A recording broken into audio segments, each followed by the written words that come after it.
Hi folks, this is Josh Turner of Paranormal Roundtable. You may know me as your host. Well, today I'm going to be joined with the host of the Whisper to a Scream podcast, which is Ryan Tremblay.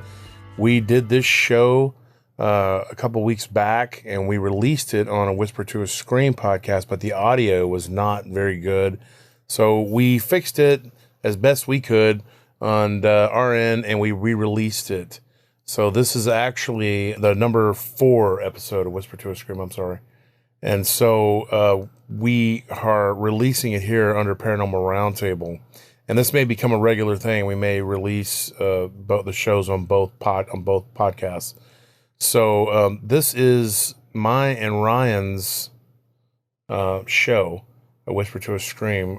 So it's going to be Paranormal Roundtable presents A Whisper to a Scream. And it is about Goatman. I hope you enjoy it. Be sure to like and subscribe. Thank you very much. All right, and we are back for another episode of Whisper to a Scream. I'm your host, Ryan Tremblay, joined alongside with Josh Turner. Say hello, Josh. Hey. Hey, so we're finally back. Here we are, recording once again, and I just want to thank everybody for their patience. Yeah, it took a little bit of time to get the gear, but we're on track. Yeah, you needed the computer, and you got it. And so I'm stoked. I'm ready to go. I've been waiting for this for a while because I've been hanging on to these stories, and I was like, man. And then you, of course, you do your research, and so yeah, we're ready to roll, man. What are we going to talk about today?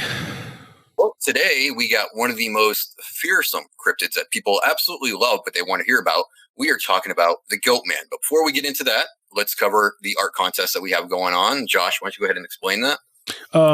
Yeah, that even before that, though, let's go to our email address. Let's start with yours. Okay, my email address is fallofskywalker@outlook.com. And mine is Josh Turner at prtpodcast.com. Josh Turner at prtpodcast.com. Send us your stories. Send Ryan, me, whoever. We're all part of the PRT team. We're all under the same umbrella, Whisper to a Scream. We're going to be doing this show. We're going to be dropping it like it's hot every Sunday. I believe you're dropping it at 7 p.m. or is it 8 p.m.? Probably 7:15 p.m. 7:15 p.m. And that'll be Central Time or what time? Yeah, Central Time. Central Time. Yep. Okay, and then gather up and chat for a little bit before the show begins. Okay, and then remember Fridays, PRT Fridays, we drop at 7 o'clock on Friday. We also drop our show the Tuesdays. We do a live stream, which Ryan is a moderator of, and we do that at about 7:30 to 7:40 every Tuesday. We have a Q&A live stream for PRT. So we're all under the same family, and Ryan is part of the PRT team, and but he's also has his own show, which I think is gonna be good. We're gonna talk every Sunday. We're gonna bring you something cryptid related, and we're gonna have a good time. Indeed, we are. And tonight's gonna be the Goatman. I've been looking forward to this one for a long time. Me too. And I understand you got some stories, and you got some research. I do.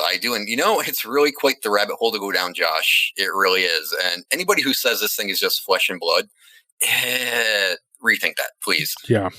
After we're done telling some of these stories, you're going to see what we mean. Yeah, and there are flesh and blood encounters involved in this thing, just like there are with Dogman, with Bigfoot, with everything. But there is also something about this cryptid in particular. Is a very dark element to it. You don't get many. I think I'll clarify what I mean, Josh. I think this thing can take on the shape of flesh and blood. It can take on solid form. Mm-hmm. But I am convinced that this thing is tied to the spiritual realm, though. It is. Yeah, definitely. Yeah, and it's got something sinister to it, a very sinister quality to it. The art contest we just which Ryan was referring to was the Willie Williams art contest. It was named after my late friend, Willie Williams.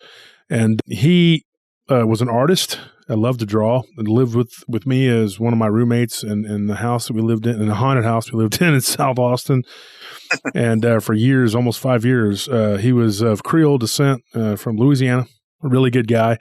Was a great artist, and he passed away in May of 2020, was one of my really good friends. So we named it after him, and the first in January, we had a cryptid, and then we did another one in February.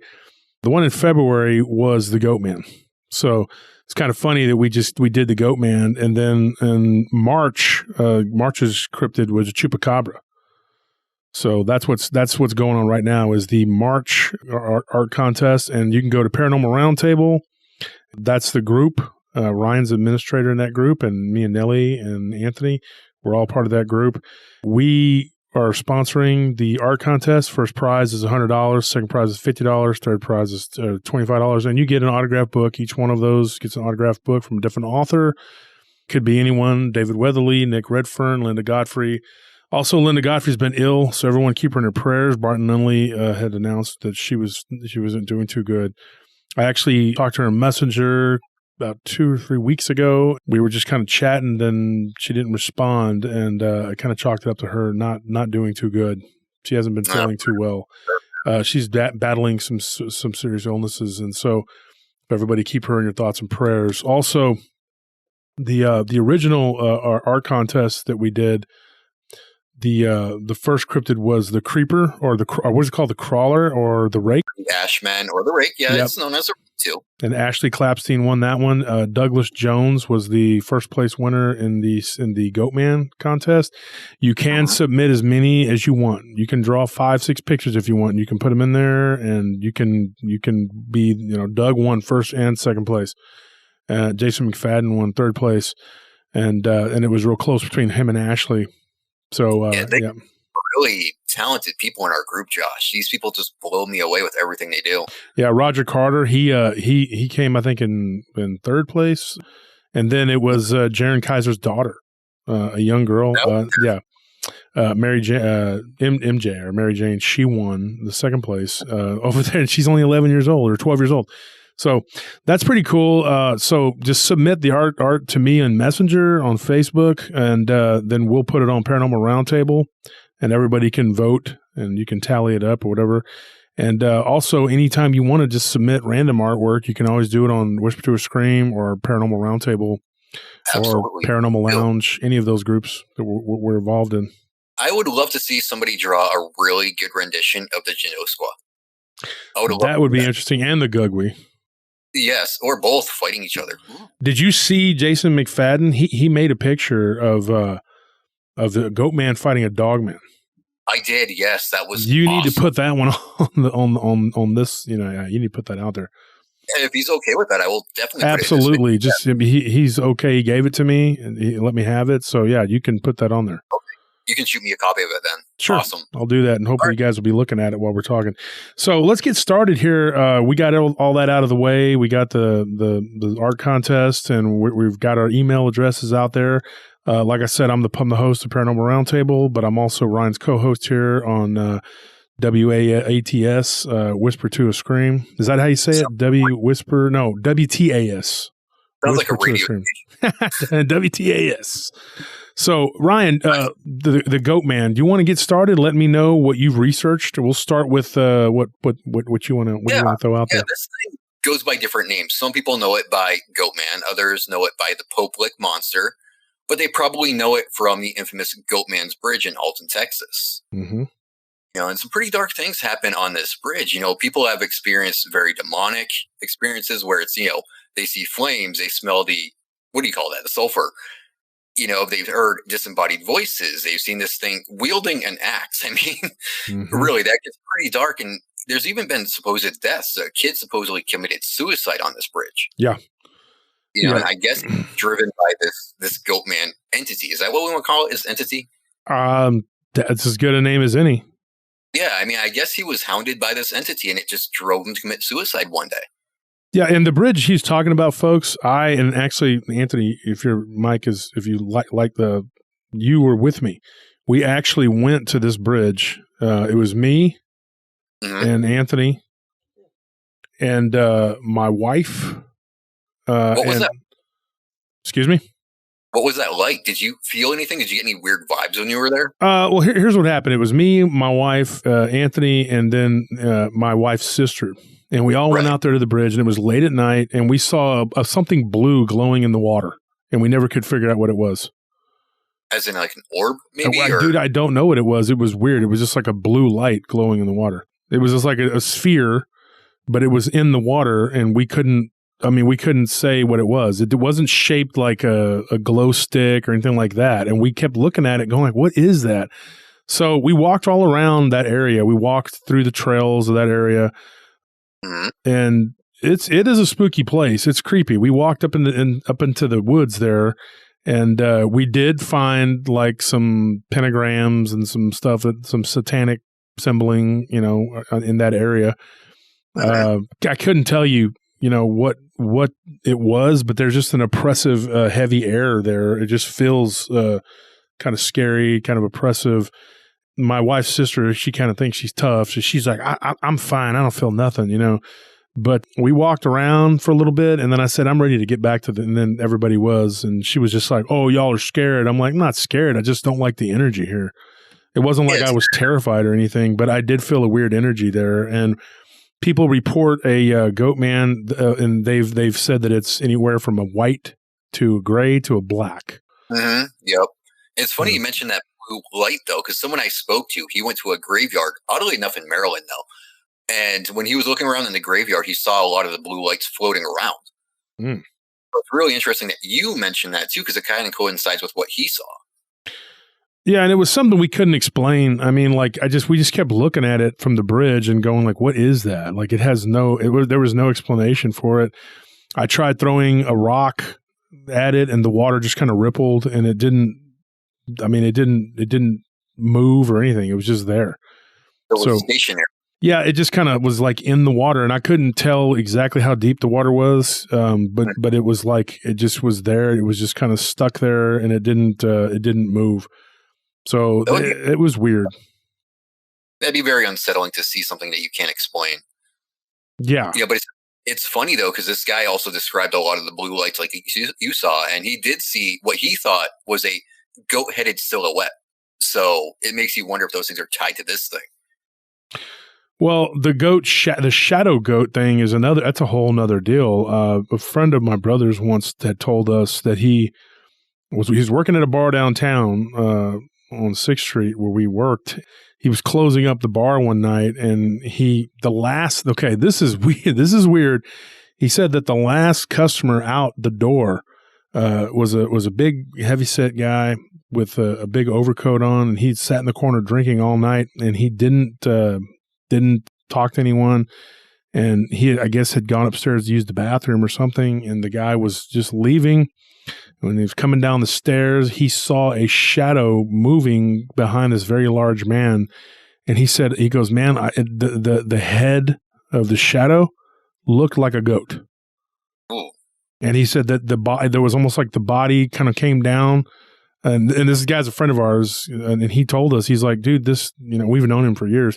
He actually works at a bar now in LA, but he said that it was the weirdest thing he'd ever seen. The body kind of turned into like a blob, to where you didn't see, and he thought, man, is that the guy's shadow? But then he said it looked almost like something that was independently walking behind him. But he said that the head looked like a goat with pointy horns sticking up, like straight up, and like you could see the beard of like a goat. And then when he walked out, he asked one of the bartenders that was working with him if she saw it, and she's like, yeah, I thought I was the only one seeing that. She's like, I thought I was freaking out. And she's like, I had a couple shots, and I thought maybe it was the liquor or something, but she's like, I don't know what that was, but that was weird. That was a little. So symbolically, though, what does the goat stand for? Well, defiance and the devil. It's kind of yeah. I knew about the devil thing. That's how a lot of people portray, Beelzebub, Satan is with the goat or head. Baphomet, yeah. And well, because, and also, we're told, Jesus says you're part of the flock, to be sheep, and he's the shepherd. And then, of course, the goat is like, I do my own thing. I'm defiance and whatever, and stubbornness. And if anybody's ever dealt with goats, they can be very stubborn creatures. But I don't think that this creature really has anything to do with actual goats. I think that this creature is possibly a demon, a Nephilim. I don't know, but it does do physical things too. They're not just the shadow encounters. I've got a couple of the shadow encounters, but I can tell you they do physical things, and they do harm people and animals. And, I've got a lot of weird reports about that, but go on with your research. Go on and tell us some more. Well, when you look into the actual legend itself, this gets kind of perplexing, if not entirely confusing altogether, because it has different origins. Some people believe that it's Pan, as told in the Greek mythology, Whereas other people believe that it's actually a man that was turned into a goat while he was working at the Beltsville Agricultural Research Center. Mm. And I don't know, that kind of seems a little too creepypasta-ish to me. A man turning into a goat and seeking revenge on people. I think Pan is more along the lines of what it could be, a satyr, and these things were known to be problematic and just a nuisance altogether.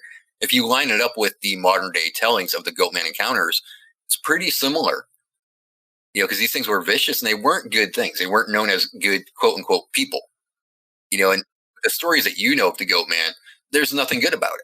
Yeah, you don't ever hear about them, helping people or do anything. Like you can get the occasional rare story of Bigfoot being benevolent and stuff like that, and you might even get a Dogman story about that, one or two where the Dogman. I've even gotten centaur stories from some people who had childhood encounters with the centaurs, and they were actually kind of benevolent, like they let them ride them. That's a weird that's a whole nother show that we're going to do eventually, because I've gotten some. In Greek mythology, the centaurs are almost noble to a degree. Yeah, they get a different rep. The Goatman though tends to be aggressive, just highly aggressive and irritable, and it just seems to be just if borderline demonic almost every time, if not just absolutely demonic. And when people encounter it, they tend to get an overwhelming fear. It's just a fear that overcomes them, and it's very hard for people to overcome that. It's like something that they're just struck with it. You know what I mean? Well, this person I spoke to, this guy who said he saw the Goatman himself, he was actually investigating a graveyard at the time. And he said that just when he entered that graveyard, he just got this nauseating feeling like he did not belong there, like he was being sick by just being there. And from the clear blue sky, the gray clouds started rolling in, and he just started feeling anxiety, and his heart pretty much started beating out of his chest. And then he saw this thing standing in the distance. And he told me he felt this dread, like he was not going to make it out of there, that he was not going to leave there alive. So if you're just looking at this thing and it's not making any noises and it's just looking at you, and you get that dread like you're going to die, you have to wonder, why is this? Is it because you're looking at something you don't know? Or is this something that this thing wants you to feel? Where did this take place? This was actually in Maryland. Maryland. Okay. That's the key word, because there are a lot of Goatman encounters that come out of Maryland. Most of them that come out of Maryland, too, seem to be very violent and very, this thing wants to get to you, which is really interesting when you compare them to some of the other ones, because some of the others will say, oh, he just passed by, but they have PTSD from this thing just passing by. The first episode we ever did on Paranormal Roundtable on PRT was the Goatman. That was the first episode we ever did. Oh, so you're kind of visiting it now. Nice. Well, one of the stories we told on that show, because if you go back to the very beginning, and by the way, folks, I apologize for the audio on that. It was terrible. It took us like 6 hours to make that first episode because it was in somebody's garage and it wasn't very good. But if you can get past the audio, it's some pretty good stories on there. There was a girl. I'll just go over a quick overview, and she was in a restroom in one of the parks around Austin, outside of town in Austin. Austin is built into the woods. I mean, it's like forest everywhere. Right. And she went to a restroom, and Ryan, I don't know if you've heard the episode 1 or not, but she was in there in one of the stalls, and she heard the sound of hooves coming into and there was like bipedal. And she could see through the crack of the door. She saw this goat-looking thing. She literally had to cover her mouth to keep from screaming. And and this was in the middle of the night, and she was in there in one of those restrooms that they have. Besides it being full of spiders and wasps and everything else, you got this goat-looking creature that just crawled in there. And so if you go back to the episode PRT, that story's on there. I'm not going to get real into detail on it, but yeah, that one was one that was really crazy. Now, the reason I bring that one up, though, is because not only are we talking about Goatman, but because that area where they went camping, there was another story I got out of that, and it parallels one from Maryland, very similar. People were driving, and there's this really sharp curve. Now, if you ever come to visit me, Ryan, I'm going to have to take you out there and show you this area. Literally, About 3 miles up the road, there's a water treatment plant that a guy that used to be a security guard had a dogman encounter with, which was definitely a dogman. It was not a goatman. But and it's not even far from where the goatman was seen. But these people were driving around this curve, and when you go around that curve, and I know Nelly can tell you, we like to drive around out there, dogman, goatman, and all. But we drive out there sometimes. It's just a real pretty drive, a lot of trees. And you can't go more than 15, 20 miles around that curve or you'll wreck. And right then, this thing came running right out in front of their vehicle and then stopped almost supernaturally as fast as it moved. It stopped and turned and punched their windshield. Now, folks, punched, okay, like fist punched the windshield. They turned and looked at it. They said that it had little tiny horns on top of its head. The face looked almost like a man, but it had like okay, this is what's weird, little baubles or nodules all over its face. And it had like a weird little beard hanging down off of it. And it were they growth, or is that what they meant? Do what? Were they tumors or growth? Is that yeah, what like little gross nodules, the way they described it though, but they were like sores on its face. And it looked like a dirty, disheveled man, and he was completely white though, like a sheet of paper white, almost like they thought, what is that? And when it ran out in front of their vehicle, which they weren't going super fast, but you still, if you're coming around a blind curve and that's able to jump out in front of you like that, 20 miles an hour, and it just dodges right past your vehicle, that's still pretty quick. And it went to the driver's side window and punched it and cracked the glass. Now, this was told to me by a friend that this happened to what is now his sister-in-law's former boyfriend and his current girlfriend or whatever. But they told him that story, and he's still friends with she's still friends with him or whatever. So anyway, the story was told, to him, and he told me this story. We were talking about cryptids and my podcast and whatever. And I met this guy through in the jewelry store that I like to go to get my stuff made or whatever. And we were talking about my podcast, and he said, "You know what? I got a weird story for you." And when he gave me the coordinates, I was like, "Okay, that is right there by where that happened in the first episode of PRT, and then maybe 3 miles down the road is where the water treatment plant where the dogman encounter happened." That's not a coincidence. I really think that there's something there. There's some sort of energy. Maybe there's a portal that's bringing these things through. But the thing is, this creature had a different description, a little different description from the goatman that was seen or that was experienced by the girl in the bathroom stall at that park. So and it's by the lake. It's right there by the lake. And so this window, the guy punched the window. When he turned and he looked at it, they just kept going. They didn't stop, obviously. And the thing just stood in the road. And he said that him and his girlfriend both were looking at this thing, and it had dirty, grayish lower body, really, really white, paper white upper body with these weird nodules on its face and neck. And he said he didn't get a really good look. He just looked up and saw the face. There were like these little tiny horns on the top of its head. He couldn't tell where the hair was white, but he couldn't tell where the hair began and the skin ended. You know what I mean? And the legs, he said, were like grayish, and it looked almost like if somebody were like goat legs. But he said it's almost like if somebody had put leggings on, and was walking around in sheepskin, and the hooves were black. Okay. And he said that, and I told him, I said, now, let me ask you a question. Is it possible that it could have been like a homeless guy that was wearing like some sheep leggings and was just kind of, maybe he was out there running around the woods and he was just high or drunk? I don't know. And then he came out in front of your car, or maybe he punched your windshield. He's like, absolutely not. He goes, that's not, no way is that what that was. He goes, it was at least 7 foot tall. Wow. Okay. Well, you know what? The description, though, it does line up with a satyr pretty closely. Mm-hmm. Very satyrish. Yeah, you're right. And he was in an SUV, in a big, tall SUV, and he's like, it was above my vehicle. So, yeah. And so when you look at like, I believe he said he was in a Toyota Land Cruiser. So I believe that's what it was. He said, and so. When you're coming, that's a pretty tall vehicle. I mean, and he said it was over the vehicle and it was kind of looking down into the window. And the girlfriend was having nightmares for days about this thing, like for weeks. I mean, like she had these nightmares, and it got to where she couldn't even be alone. Oh man! Yeah, and wow. it ended up putting her in therapy. Like literally, she's like, I need to talk to somebody about it, but I didn't want to. How do you start a conversation with the therapist? And our vehicle got struck by a man that looked like he was half goat.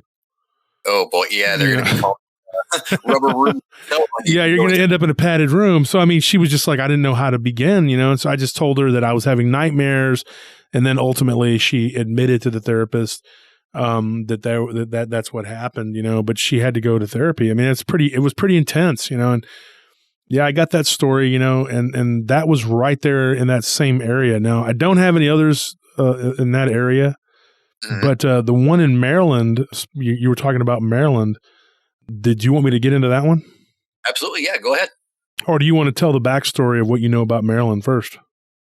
That one's actually, it's a really confusing story when you get into the Maryland part, because that's where they believe that it was a man who was being experimented on, mm-hmm. which I guess it makes for an interesting read, but I just don't see how that could be. But this thing walks around in Maryland, toting an axe. Uh-huh. And there's some different descriptions, like you described in your latest story where it had more like a human face, but it has the goat's eyes. It has a human's face, goat's eyes, whereas some say goat's face with human eyes. And then other ones will say just completely goat-like. The head's goat-like, but the body is that of a man where the legs are goat-like too. So the variants and descriptions, you have to wonder why there's so many variances. Mm-hmm. And that's, now that you mentioned the eyes, going back to the encounter I just told, the eyes were pink. Pink? Yeah. Yeah. That's what I was told. When I asked them about that, and I asked them, I said, I'll just give him a name. I call him Gerald. Gerald told me, he said, look, that the eyes were like pink. He said that, and the reason he remembers, he looked right up and saw the eyes, and they looked almost like it was albino. Okay. Like an albino. Were they eyes, or were they just red eyes, pink eyes? No, he said there was just like a pinkish tint to the whole thing. Just like the eyes, and he said that they were kind of like you could barely see the pupils, and so everything just. Like if somebody were to be, this is what he said, like if somebody were to be wearing pink contacts that just made your eyes look pink, but his eyes were really big like a goat's. Oh, that's disturbing. Yeah, dude. So it was a very horrific, I asked him about the teeth, and he said that from what he could tell, the mouth and the teeth were human-like, but he did see pronounced canines, almost like a vampire, but smaller, like. Gosh. So that is a weird, what is that? I mean, that's a weird creature. I mean, that's a bizarre creature. I mean, pink eyes and long canines. Yikes. Mm-hmm. And then you get like these weird stories of these entities where they look like goat headed, but then you get them to where they have like a man's head, with goat legs, and then I've even heard of like the goat head with just like human legs. And I'm like, what is that? Reports too, where it's the goat head with a Sasquatch type body. Yes, I've heard that too. Yeah, there was a picture floating about a few years ago where somebody said that it was the Goatman, and it looked more like a Sasquatch with a goat head. So I don't even know what to make of that one. Yeah, I know what you're talking about. It's a black one or something like that. It looks like he's wearing something on him or something. Yeah, it looks like he's carrying something as well. Mm-hmm. Yeah, that's a strange picture. Do what, Brian? I'll put that picture in the video so everybody knows what we're talking about. But the story behind that, though, is somebody said that the Goatman in question had actually killed a kid when that photo was taken. Yeah, and that was on a really popular podcast, and I cannot even tell you which one. I wouldn't tell you anyway because it's not. I don't want to. I don't know if I should, but it was on a very, very large popular podcast, and I can't remember which one it was. And my wife heard this story about the Goatman because every now and then she'll cruise other channels. Angers me greatly, but whatever. She should only listen to PRT and this one, and that's it. But darn anyway, right. So she was cruising around listening to some other stuff, and she said, "You got to check out this story." So we were sitting out on post, and we were working out in Pflugerville out here near Austin. Mm-hmm. And she played it for me, and it was a story of a Goatman creature having used an axe to kill, or maybe it was a knife, I don't know, to kill someone. And it was like a teenager or a child or something like that. Yeah, And I just remember listening to it going like, oh my gosh, that's horrific. But then when you delve into the legends, like, okay, a buddy of mine, he's from Maryland. He grew up there. I've told his story on my show on Paranormal Roundtable. It may be, I think it was on that first episode too. His aunt, and his mom, and his brother were attacked by a Goatman type creature that attacked their vehicle.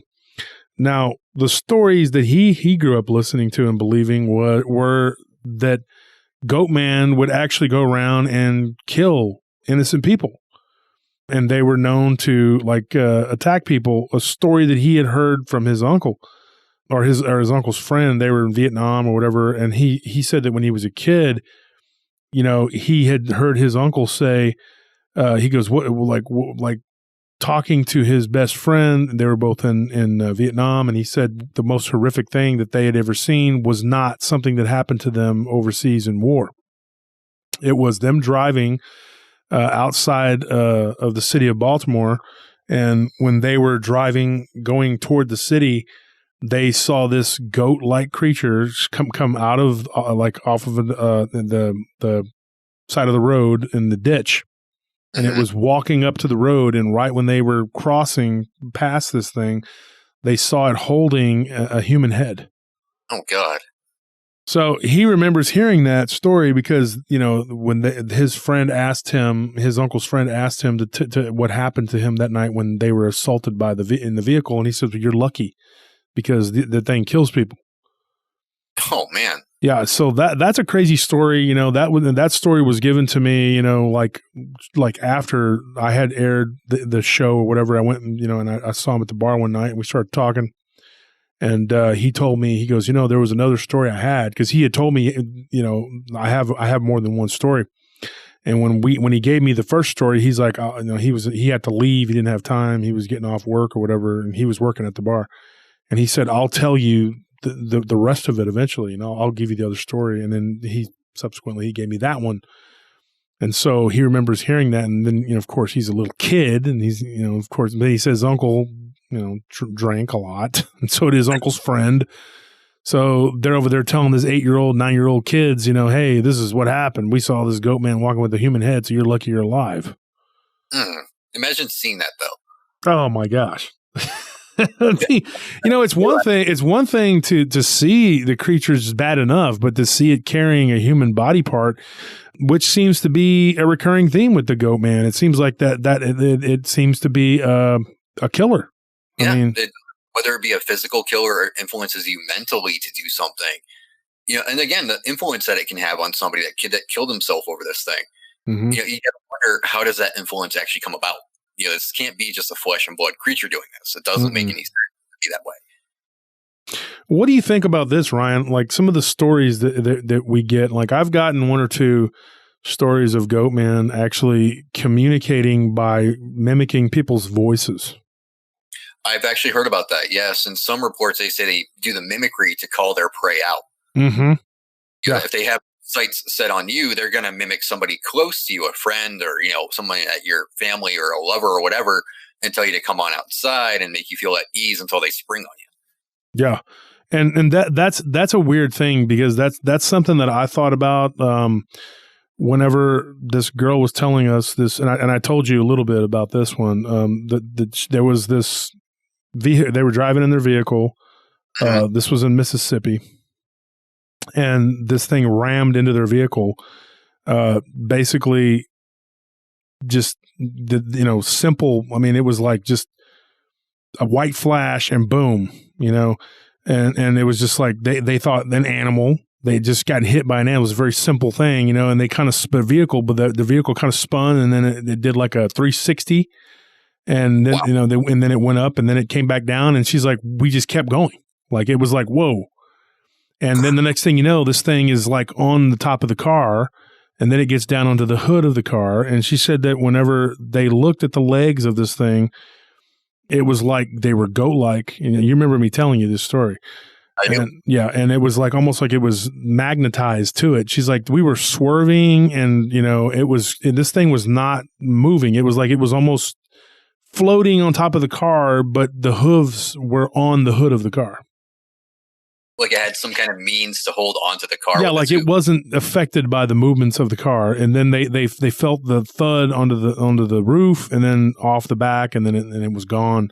And that happened like in the late mid 90s. And she said that it caused damage to the side of the vehicle, and it was a freaky thing, And she's like, they didn't even really get a good look at the head. She just remembers that it hit, and her aunt was in the passenger side. And she said that her aunt and her were pretty close in age. It was one of those things where her aunt was not that much older than her, like maybe a couple years.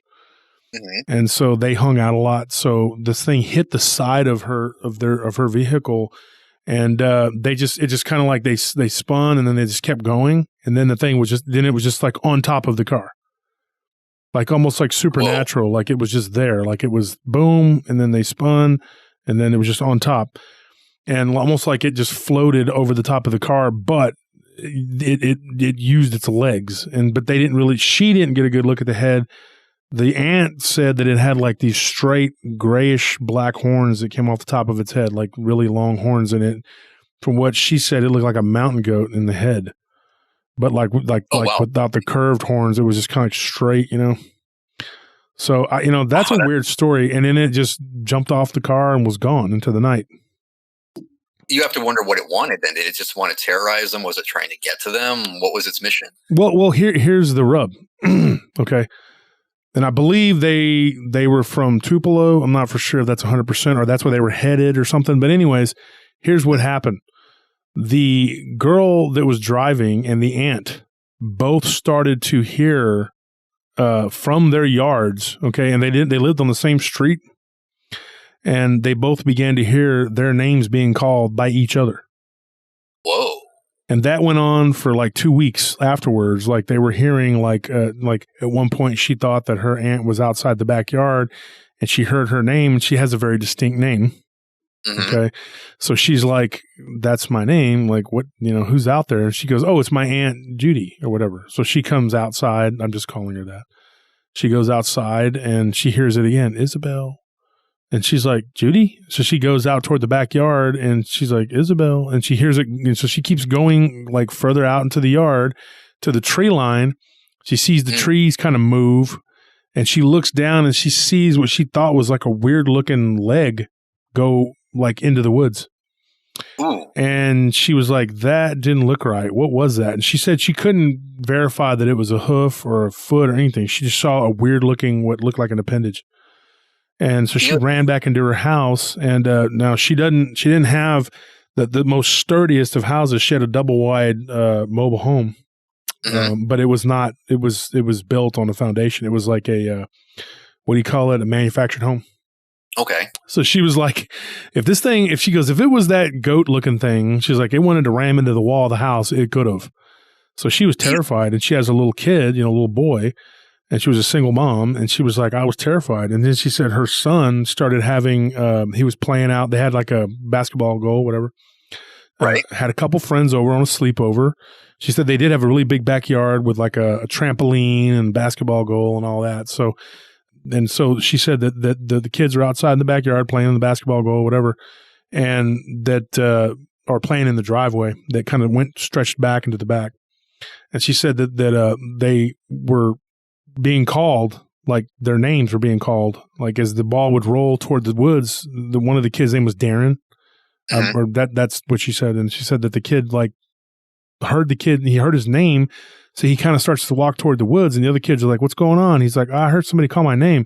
Then the other kid's name, I don't know, it was just Dustin or Justin, something like that. But anyway, same thing happened. The ball rolled. The kid went over there to pick the ball up toward the backyard, and his name was called, and it was dusk in the summertime. Okay.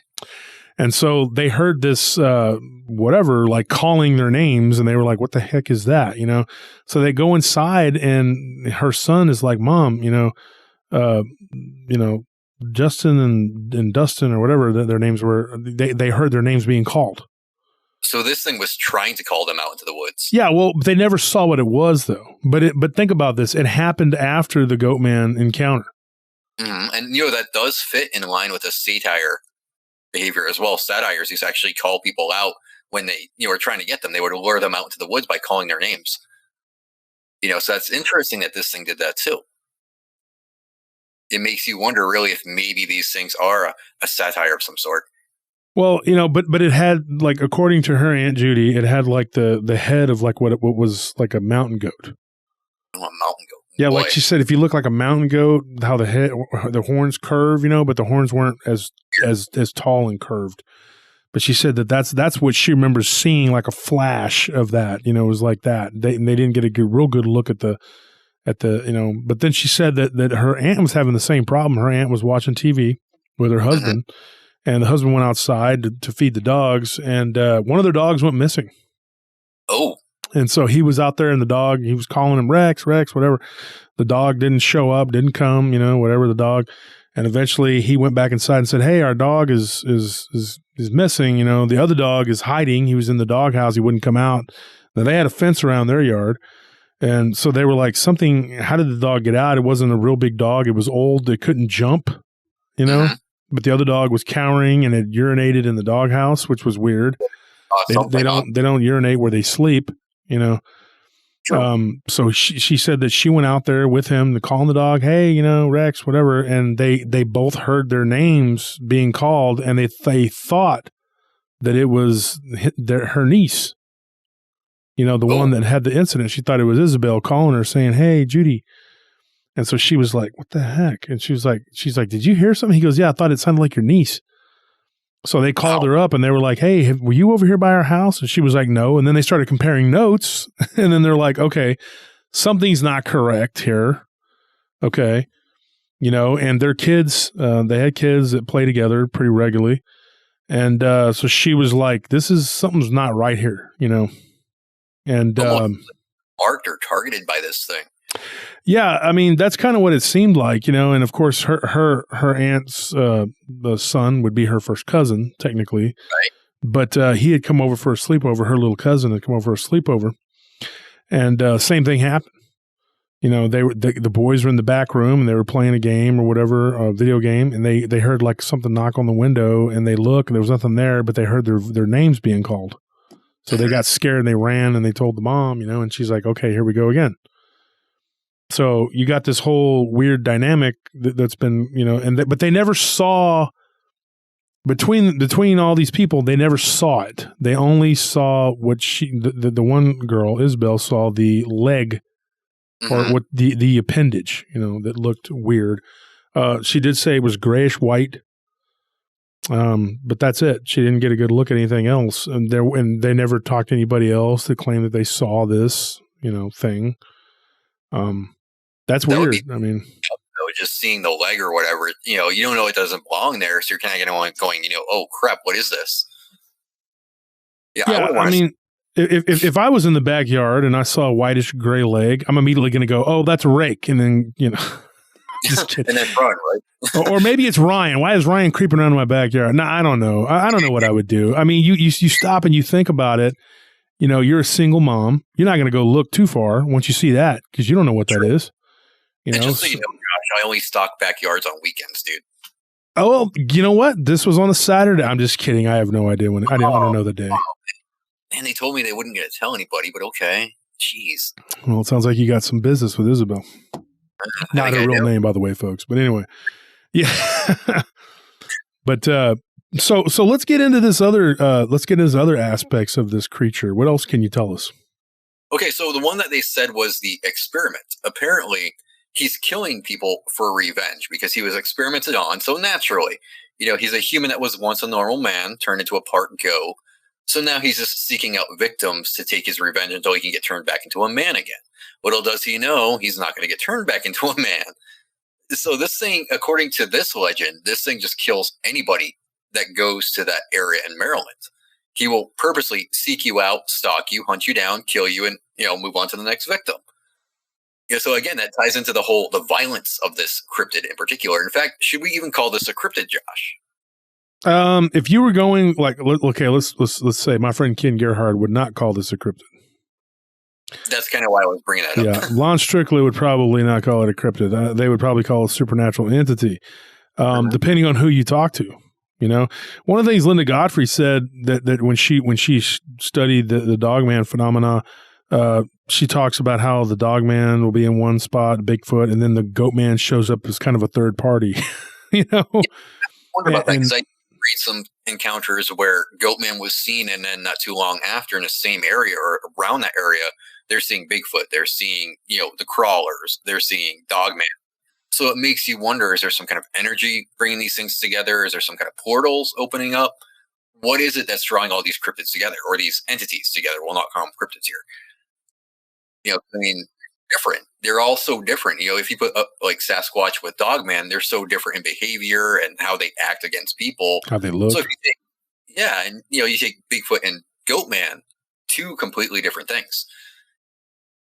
Well, I'm going to say this. Do you know, recently on Paranormal Roundtable, we did the return to Hernandez Ranch, Hernandez Ranch. And we profiled Robbie, who, if anybody knows anything about that, the stories of Hernandez Ranch, you go back to episode 100 of my show. And then I'll talk about where it originated from, which is Dogman Encounters Radio, which started with 116, 136, 137. Those are the episodes. Mm-hmm. And just giving a backstory there. Episode 100, and then we have episode 113 and 114 of Paranormal Roundtable. And you can go back and reference that. Those are Dogman Encounters. But one of those, one of the things that happened was Robbie and his wife, I believe it was episode, and I'm going to have to ask Anthony, was it 113 where they saw the Goatman? I think it was 113 where they saw a Goatman. It could be 114 because that's a two-parter. But they were on a area called Purgatory Road where people have seen Goatman. I had a guy who was a biker. Okay, he was a gang member. This dude is a biker. He's part of a motorcycle club, as they call themselves. But he told me point blank, like we were hanging out with. He's a friend of a friend, and he was telling me one night that he was on Purgatory Road and that this black goat-like thing is what he called it. Chased him on his bike. Now, that's not to be confused with the guy who was on the Devil's Backbone, which Purgatory Road shoots off of Devil's Backbone. Devil's Backbone, Ranch Road 12. He was chased by a Dogman, definitely a wolf-like entity, and it was very close to the area where they put the locks on the at the rest stop for the people who've died. And so that's like a little thing where, I mean, I can show you one day. I can take some pictures of it and show you what I'm talking about, Ryan. That'd be great. Right there by that memorial is where he was chased by a Dogman. But this was definitely a goat. And I asked this guy, and I've known this guy for years. He's one of my really good friends, So kind of a friend, but also my friend. I've known him for a long time. And he said, I had something chase me right off of Purgatory Road about a mile from the cemetery there. Now, there's an old 1800s cemetery. And it was weird because when Robbie and his wife had the encounter with what they couldn't describe whether it was a Goatman or a Dogman with horns. They said it looked like, and of course these people were being plagued by Dogman encounters, but they said it looked almost like a wolf, but not quite, but also with horns. So that tells me Goatman, and of course Scorpion, who's been on the show, and we've, you know him. Yep. He used to work at a restaurant where his manager, who lived out there, claimed to have seen Dogman and Goatman, two different things. And the Goatman's always black; it's solid black, and it has horns. Which I think that Robbie and his wife, I think that and the couple that they were coming back from the movies or something like that. I think that they saw a Goatman. That's what I think they did. I think they saw a Goatman, and it was holding like a deer's head. Ooh. And I believe there was another incident. I can't remember if it was theirs or there was another one. I have to go back and look at my notes, which I don't have in front of me. But the deer's head was like flung out in front of the vehicle, and it was by this Goatman looking creature. But I mean, it happens where there's like more than one entity in the same area. And what's weird about it is that area, other than that one little strip right there, is known for Bigfoot activity. You go further west and you get the Dogman encounters. And if you looked at a map, I mean, when you bring your butt out here to Texas, eventually, Ryan, I'm going to show you all this. If you look at a map, you'll see, okay, like putting little red dots, okay, on that map of that area of the Devil's Backbone, the west and to the north is where the Dogman encounters are. And then to the south and to the east is the Bigfoot encounters. And then right there in the middle, you get these weird stories of a black Goatman, like black fur. Fascinating. You got to wonder if they all have some kind of like territory around there somehow. You know, how is it marked off? I mean, do these things ever fight each other? Well, you know, that is a weird question. I don't have any stories of them fighting each other out there, but here's the deal, folks. I'm going to tell you what I believe, and this is the truth, that there are so many people moving to Central Texas that housing has just gotten to where it's ridiculous. You can't get a house. I mean, everybody's just priced out if you're from here. And land is so valuable that the Goatman and the Dogman, the Bigfoot are all starting to have to you know, they're having to pay rent. So it's become so it's becoming a problem. So they're all squished together, and pretty soon they're all going to be living in one big high-rise complex out there. You thought you had neighbors now. I'm just kidding, folks. It has nothing to do with the price of the land, because I don't think these things respect your boundaries of humanity, whether they'll be on your land whether that you want it or not. Oh, no. They learn your boundaries and plow right through them. Yeah, that seems to be the case. Yeah, it's weird because the one guy that had told me some stories about the Devil's Backbone, and he had told me that and we did a whole series on Devil's Backbone on PRT, but he had said that there was a Dogman that just walked right through his property, and he just was like watching it, just sitting there, out in the field. I think he was gassing up an ATV or something, and he was just like, what the heck is that? And it just walked right through. And that was probably 4 or 5 miles from the where the Goatman was seen, pretty regularly. That Goatman is seen by that off of Purgatory Road. Now I know that there was another story of a hiker in an area known as the Haunted Valley, and he claims that he was stalked by a goat-like entity that was up in the trees. Now, here's another thing, folks, and I'll give you something to look at. There was a guy, an author, that lived out there, a really good guy, who lived out there on the Devil's Backbone, and there was an Unsolved Mysteries episode of the Devil's Backbone where they talk about the Devil's Backbone and the ghosts, and there's a lot of ghost stuff out there. His name was Burt Wall. Now, Burt Wall, I actually knew a friend of his. I didn't meet Burt before he died, but I did know a friend of his. I did stay out there and go camping out there one night against my wishes because the girl that I was with at the time was like, let's go camping. Let's go out there and go camping. I didn't want to go out there. I had a weird dream out there. But it's a very, very weird place. It's known to be haunted. Conquistadors, Civil War soldiers. There were a bunch of German POWs that got worked to death out there. There's a lot of weird, bad energy out there. A lot of stuff that's happened. A lot of stuff that's gone on. There were Apache and Comanche battles that took place. There were massacres of settlers killing natives and back and forth. Confederate cavalry supposedly buried the treasury out there when Jefferson Davis knew that the South was going to lose. So yada, yada, yada. But there's a lot of weird stuff that goes on out there. And this guy, he was walking through the what they call the Haunted Valley, which go figure. And this goat-like thing was jumping from tree to tree. And he said it was almost like a cross between a monkey and a goat. And it was black. Now, Burt Wall, where he comes in, is that there was a story that he tells, and his story is Tales from the Devil's Backbone. Anthony, can you look that up, see if that's correct, the books that he wrote? They're real short books. They're not real long, but they're interesting little books, little stories. And he's got a few of them, and I think it's 1, 2, and 3, Tales from the Devil's Backbone or something like that. Anthony's going to look it up.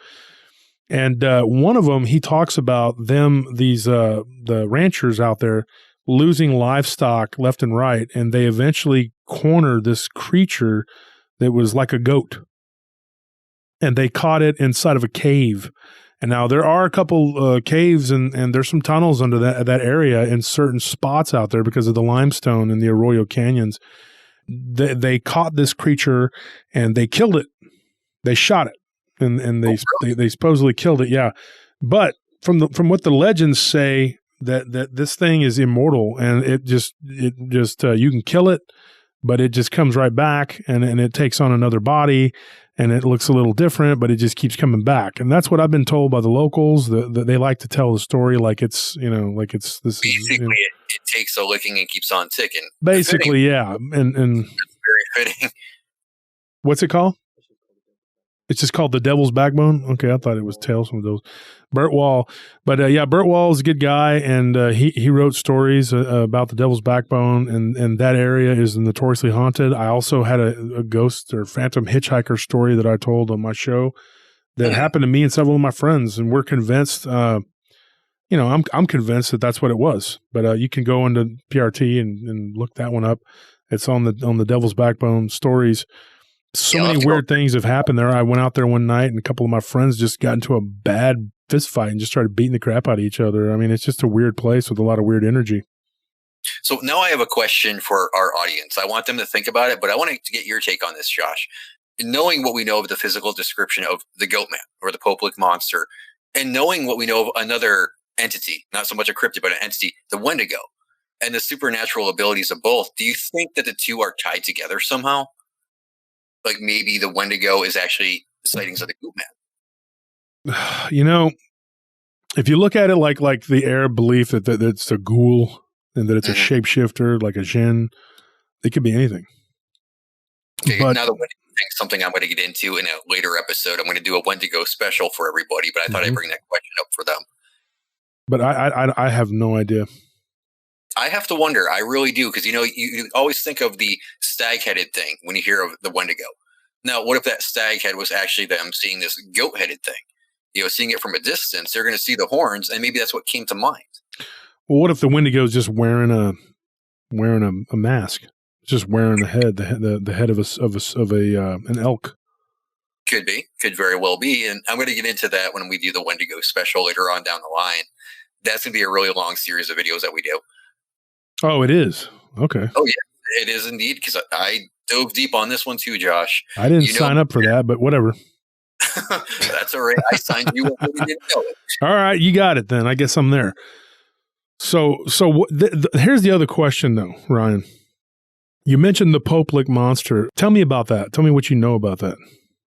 The Poplick monster, it's something that a lot of people have claimed to be stalked by or haunted by even. And a lot of them say that there's a house out in that territory where the Goatman supposedly lingers around this property. And if you go to that property, he is going to stalk you to either kill you or get you off that property.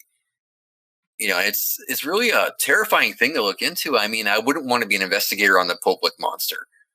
Where is this at? Is this in Missouri? Mm-hmm. Yes. Poplick, yeah. And do you have any stories from there? Like any kind of stories to go along with the legend? Nothing that's actually factual. I mean, most of them that they put out there have been turned into creepypastas now. So it's basically just you have to go off of eyewitness accounts. Well, do you have any?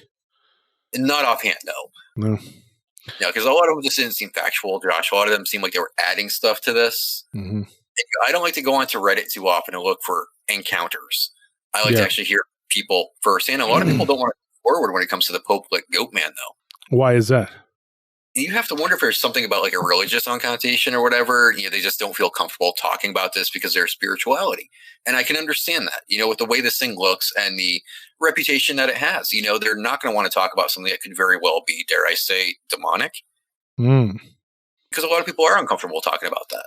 Yeah, absolutely. Because they feel if you talk about evil entities, be they demonic or jinn or whatever you want to classify them as, if you speak about them, you're giving them the power to intrude upon your life. Oh, yeah, absolutely. And you think that this Poplick monster, what are the descriptions? What is the description of this thing? They vary too. A lot of them say that it's a black being, with black fur, 7 feet to 8 feet to even 9 feet tall, goat's head with golden eyes to red eyes. Some say he has the teeth of like a dog man would have, or, your average canine. Some say it's more human. But again, like the one on the bridge, he also carries an axe and he will chase anybody that he sees.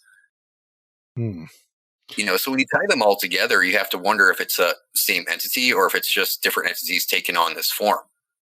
The interesting thing about the Goatman too would appear that it is a more of an intelligent. There's a more of an intelligence there than there is like with a Bigfoot or a Dogman, because those don't typically use weapons.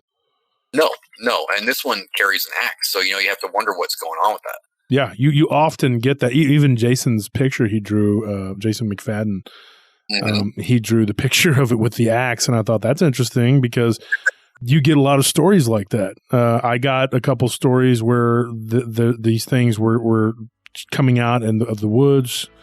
One was carrying an axe, one was carrying a stick. And real quick here, we're almost at the hour. I think we're at the hour. Yeah, we are. All right, folks, that's all the time we have for now. We've reached the end of the hour, but we'll be back soon with another episode talking more about the Goatman. Yep, part 2.